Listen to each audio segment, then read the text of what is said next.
In front of me is Motorola Signature, and today I would like to show you how you can open apps in pop-up view.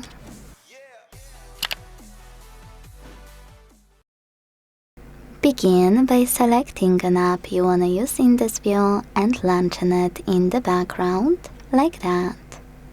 Now you can either click on this icon at the bottom in the middle, or tap on the icon of an app at the top and select Freeform. Wherever you decided after you tap, you will be able to use your app in this little window right away.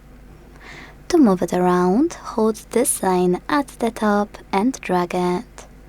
You can click on the same one to access all of those options.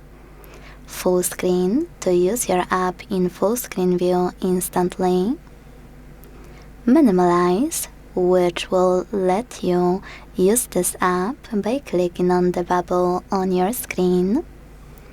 And even if you hold the bubble and drag it to remove section at the bottom, you can close your window or hit close.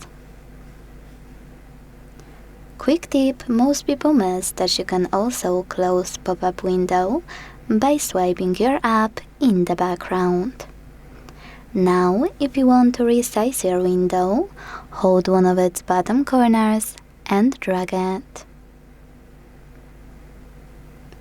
You can also drag it all the way down, and when you see this area, let go to use it in full screen view. Thanks so much for watching. If you enjoyed this video, leave a like, comment and subscribe. Bye!